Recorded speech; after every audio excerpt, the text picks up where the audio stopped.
So this is how I drive it on a daily basis. It has a couple of things here which I hold cords in, and I just loosely throw or ravel these cords back in here so that when I want to get these out, I just yank them.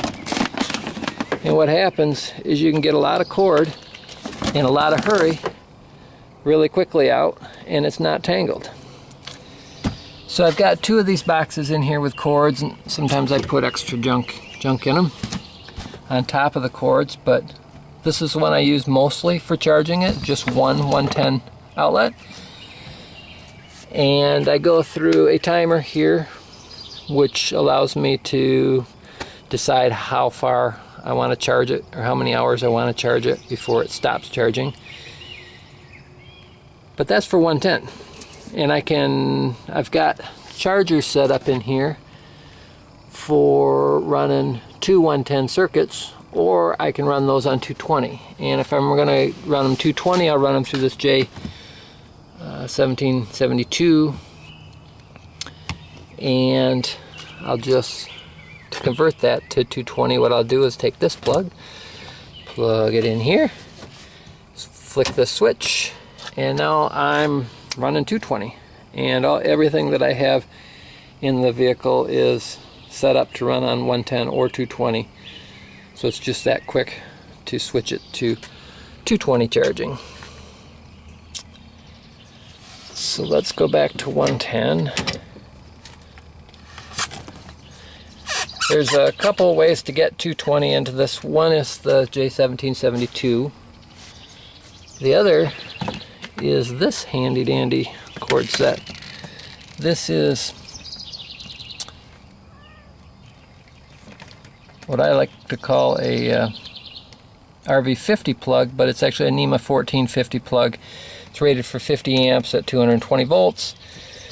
But between these two prongs, you've got 110. Between these, you've got 110. Between these two, you've got 220. This is a ground pin. This is your neutral. And this is one of our cats. But what I've done is, on the other end of this, coming out of there, I've got 4 110 plugs. And then I've got 6 220. And that allows me, by plugging this in, I can get any kind of voltage that I want out. And this is like 11 kilowatts of charging capacity from this one cord set, which is pretty cool. This plastic box here is just for getting groceries. So I'll throw groceries in there, especially like cold stuff, and it all stays kind of cool on the way home. And when I get home, I just take that tote in and unload it into the refrigerator or whatever, and then bring it back out to the car.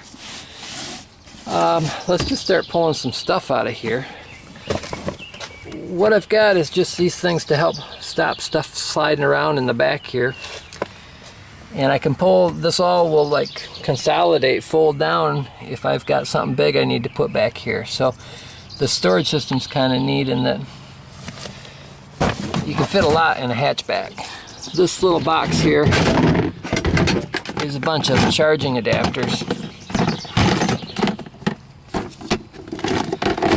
Different adapters that you might need. Here's a RV30 into a couple 110 plugs. This is a locking 110 volt 20 amp circuit into some 110 normal. There's a neat little converter from RV30 to a 110. This is a 20 amp 110 to a 30 amp 110. There's something stuck in there. Gross. Alright, let's look at the batteries.